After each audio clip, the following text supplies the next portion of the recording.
Hey, coucou, bonsoir, bonsoir, ou bonjour, hein, selon là où tu es. Alors aujourd'hui, je crois qu'on entame notre 88e leçon. Ah, 8, le chiffre de l'infini. Et quand je dis ça, infini, le chiffre de l'infini, ça me fait penser à quel point l'être humain et ce qu'il est réellement est infini, son pouvoir, son esprit. Notre pouvoir est infini. Donc, nous voulons en prendre conscience. Hein, là, tout à l'heure, je mangeais une carotte.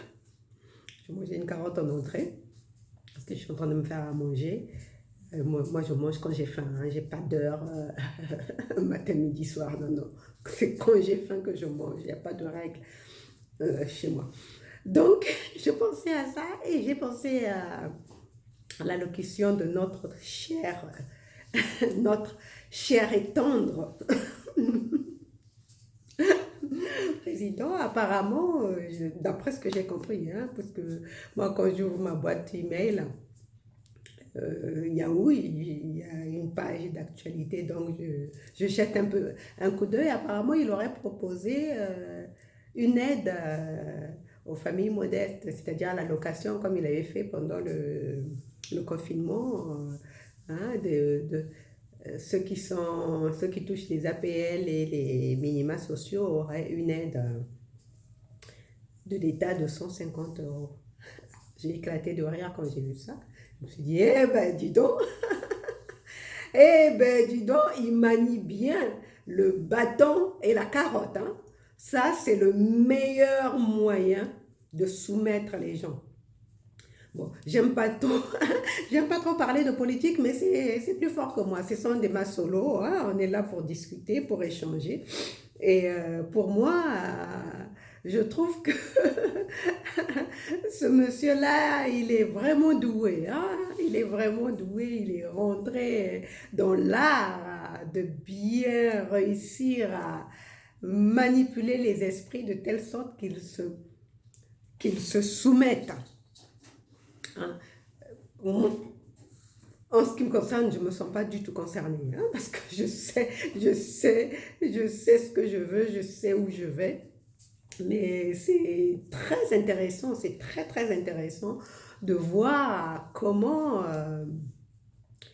quand on donne du pouvoir à quelqu'un, hein, là c'est le chef de l'État, mais ce qui est valable pour lui, il est valable aussi pour chaque individu. Hein.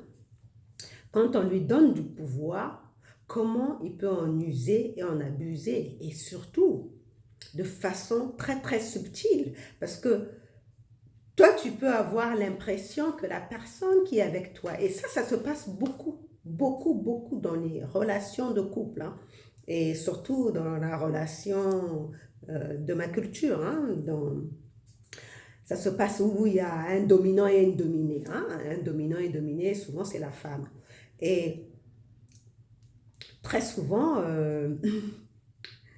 l'homme l'homme va être très généreux, et ça c'est souvent pendant la période de la parade amoureuse. Il va être le chevalier servant, à faire plein de cadeaux, à être tout le temps présent. Et après un certain temps après qu'il a tout est accompli, hein? Moi j'appelle ça, après qu'il ait accompli sa mission, hein? Il a accompli sa mission, là il se dévoile. Et ça me fait penser à un conte qu'on nous racontait, ça j'en avais discuté avec maman quand elle était là, euh, la femme de mon père.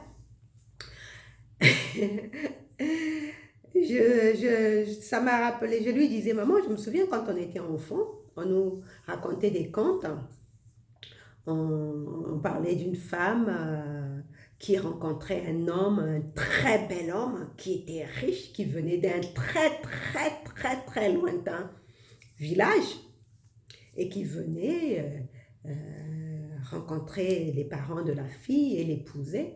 Et en cours de route, quand il en repartait, une fois qu'elle avait quitté ses parents, qu'elle avait quitté ses parents et qu'elle avait suivi son mari, là où ils allaient vivre leur vie, ben, en cours de route, l'homme était en train de perdre ses vêtements. Un coup, c'était sa belle chaussure en cuir, un coup, c'était son pantalon, un coup, c'était son costume. Et pour se révéler, être un vrai squelette, c'est-à-dire un fantôme, un homme qui n'existe pas, un démon.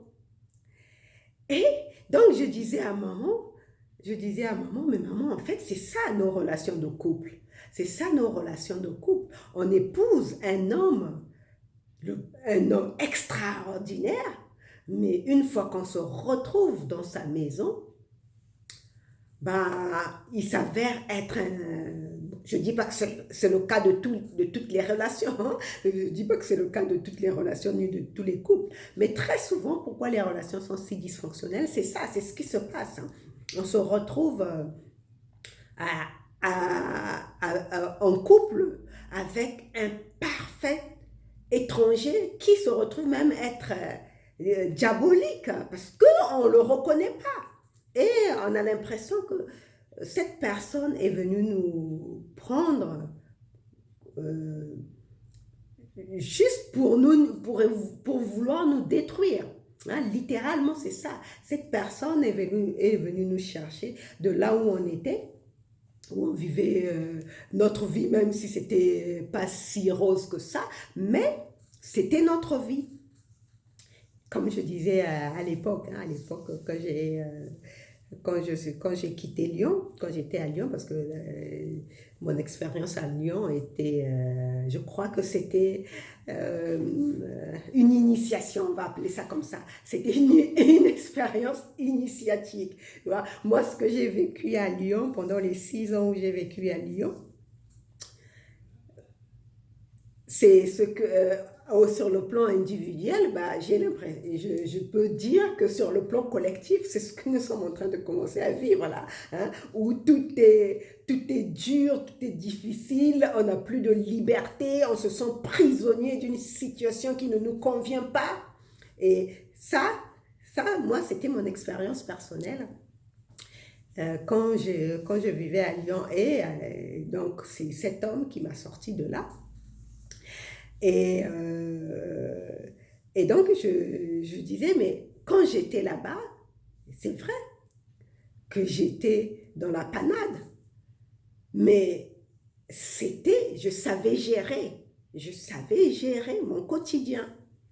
Et donc, quand cet homme est venu me chercher, je disais à sa cousine qui me l'avait présenté, parce que c'est une amie, sa cousine c'était une amie, et donc je discutais un peu pour savoir un peu quelles étaient les intentions de son frère. Parce que chez nous, on ne dit pas cousin, on dit frère. Il n'y a pas de cousin, il n'y a pas le terme cousin, c'est des frères. Et donc je lui disais, bah, j'essayais de comprendre un peu quelles étaient les intentions de son frère. Et je lui expliquais que, bon, lui, il veut m'épouser parce que c'est comme ça qu'il avait présenté les choses, hein. Il voulait m'épouser. Ça c'est allé très très vite, hein. On s'est rencontrés en un mois déjà, il voulait m'épouser. Bref, et moi je disais à sa cousine, ton frère veut m'épouser, mais je vis ma vie, elle est peut-être compliquée en ce moment, la situation que je vis est peut-être compliquée, n'est pas si rose que ça, mais je la gère, je sais gérer ça avec mon fils. Mais qu'en serait-il si je quitte tout, parce qu'il veut que je quitte tout pour le suivre, qu'en serait-il si je quitte tout pour le suivre là-bas? Bah, elle défendait son frère, hein. Bref, ça c'est pour dire que ça c'était sur le plan individuel. Sur le plan individuel, tu peux vivre une situation difficile, mais c'est une initiation qui te conduit vers quelque chose de meilleur, même si c'est progressif, hein, comme on l'apprend en métaphysique, l'univers est progressif. Il suffit qu'on ait la volonté de passer à l'étape supérieure, hein, de changer, d'évoluer. Et moi, à l'époque, c'était vraiment le désir que j'avais émis à l'univers. J'avais émis à l'univers un réel désir de sortir de là où j'étais, hein, d'évolution, de changer de vie. C'est ce que je disais Qui voulait l'entendre? Et je me souviens même comme quoi la pensée est créative. J'adore. Quand je pense à mon expérience, je me dis oui, je faisais comme Monsieur Jourdain. Je faisais de la prose sans savoir que je faisais de la prose. Et, enfin, Monsieur Jourdain, hein, dans Le bourgeois gentilhomme, lui, il faisait de la prose sans savoir qu'il faisait de la prose. Et moi, à l'époque, je pratiquais la loi de l'attraction sans savoir que je pratiquais la loi de l'attraction. C'est-à-dire que avant que je rencontre cet homme, je travaillais en intérim, comme je l'ai déjà partagé dans d'autres les solos. Pendant 10 ans au moins, hein, j'ai choisi de travailler en intérim parce que je voulais avoir du temps pour mon enfant. Donc, je travaillais en intérim et j'avais terminé cette mission d'intérim. Il se trouve que le directeur de l'entreprise, enfin, c'était une association, hein, parce que à Lyon, il y avait beaucoup d'associations et ça fonctionnait à peu près comme les entreprises. Et il se trouve qu'il avait fait un pot de départ et on était proche à cette même période-là. Et moi je disais à mes collègues, et ils me demandaient quels étaient mes projets pour le futur, pour la suite, quels étaient mes projets, parce que j'avais travaillé 2 mois et demi là-bas, ou 3 mois, je ne sais plus. Oui, j'avais travaillé là-bas en tant qu'assistante de direction. Et donc, ils me demandaient quels étaient mes projets d'avenir. Et moi, je leur disais que moi, je voulais quitter Lyon. Mais je ne savais pas comment j'allais faire. Hein. Je ne savais pas comment j'allais m'y prendre pour déménager, pour partir de Lyon. Mais je leur disais que moi, je voulais quitter Lyon. Je voulais peut-être que j'irais à Poitiers parce que j'ai de la famille à Poitiers. Peut-être que j'irais à Paris. Peut-être que je ne savais pas où je devais partir. Mais j'avais décidé que je voulais quitter la ville. Parce que là où je vivais, ça ne me plaisait pas. J'avais envie de changer. Et j'ai tellement martelé ça et je disais à tout le monde, hein, je m'étais fait des amis à l'église. À l'époque, je fréquentais une église, donc je m'étais fait des amis à l'église et tout ça. Et je disais que je voulais partir, j'allais déménager, j'allais quitter Lyon. Mais je ne savais pas à quel moment j'allais quitter Lyon. Je ne savais pas non plus comment ça allait se faire. Tout ce que j'avais émis comme intention, c'est que je ne voulais pas le faire toute seule. Je ne voulais pas déménager toute seule parce que j'avais déjà déménagé de Paris à Lyon et c'était difficile pour moi, ça avait été difficile comme expérience, hein? Mère célibataire avec un enfant en bas âge, mon fils avait 3 ans à l'époque et il m'a fallu me séparer de lui, le confier à mon frère. Pendant une certaine période, c'était très difficile pour moi ce déménagement-là. Et donc, j'avais dit que je ne voulais plus revivre cette expérience-là. Je ne voulais plus revivre l'expérience de faire un déménagement toute seule. Donc, l'intention que j'avais émise à l'univers, la demande que j'avais émise à l'univers, c'était que je veux partir d'ici, mais pas toute seule. Pas toute seule. Et voilà que c'est dans le cadre d'un couple, hein, d'une relation amoureuse, que l'univers a réglé, a orchestré l'exaucement de mon vœu. Donc c'est ça la pensée créative, c'est ça la loi d'attraction. Tu désires tellement quelque chose, du fond de ton âme. Et tu vis ta vie, tu en parles, tu vis ta vie comme si de rien n'était. Tu en parles justement, et tu as ce désir très fort, mais tu ne sais pas à quel moment ça va se faire. Et moi, ce qui s'est passé, c'est que l'univers m'a envoyé cet homme qui me disait tout son amour qu'il avait pour moi. Et puis bref, on a déménagé, on est venu vivre à Toulouse. Il se trouve que ça s'est pas bien passé. Hein, ça s'est pas bien passé, on a dû se quitter au bout de 2 ans.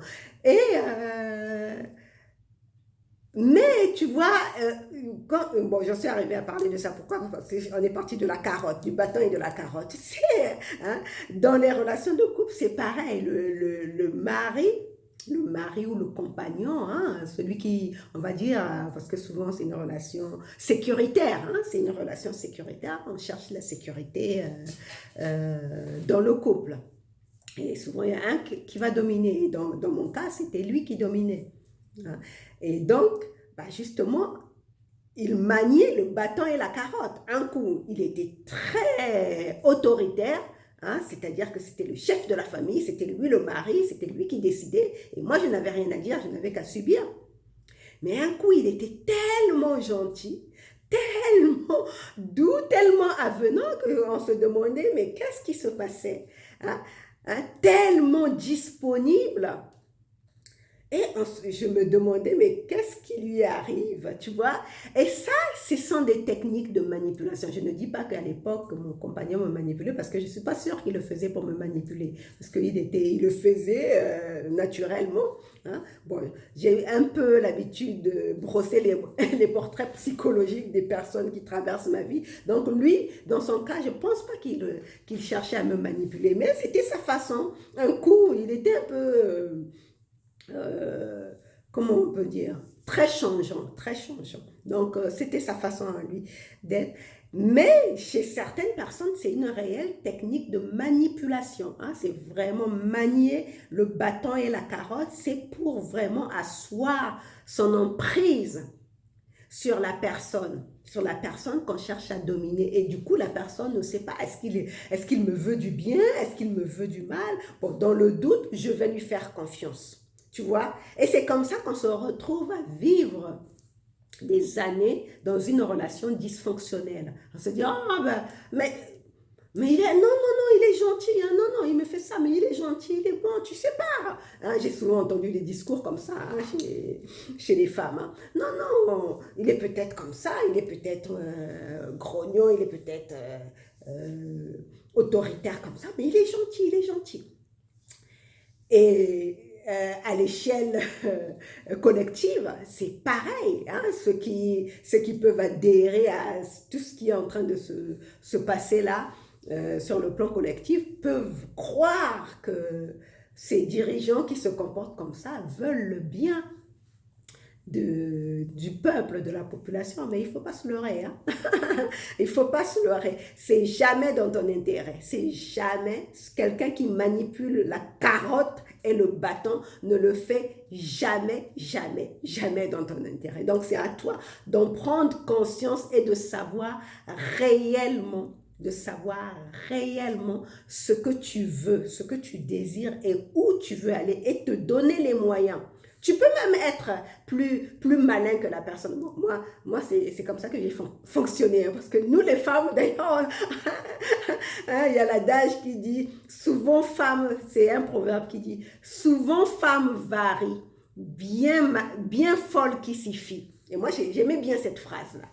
Bien folle qui s'y fie. Parce que souvent, on croit, hein, certains, les hommes, croient parfois bien dominer leurs femmes, mais il y en a qui sont tellement malignes qu'elles finissent par tirer leur épingle du jeu. Bref, bon, c'est juste pour dire que quand quelqu'un manipule le bâton et la carotte, ce n'est jamais dans ton intérêt. Donc, on veut vraiment en prendre conscience et savoir à quoi s'en tenir. Donc, c'était tout pour le lit solo de ce soir, parce qu'il faut que j'aille manger. C'était tout pour le lit solo de ce soir. On se retrouve demain. Demain, j'espère qu'il va faire beau, hein, parce que demain, je ne travaille pas, mais il faut que j'aille m'occuper de moi, ma manicure, peut-être que je vais me faire des tresses. Enfin, demain, c'est ma journée où je m'occupe de moi, mais je trouverai quand même un temps où je vais aller dans la nature s'il fait beau pour pouvoir faire un lit solo dans la nature. Allez, bisous, bisous, ciao. À demain.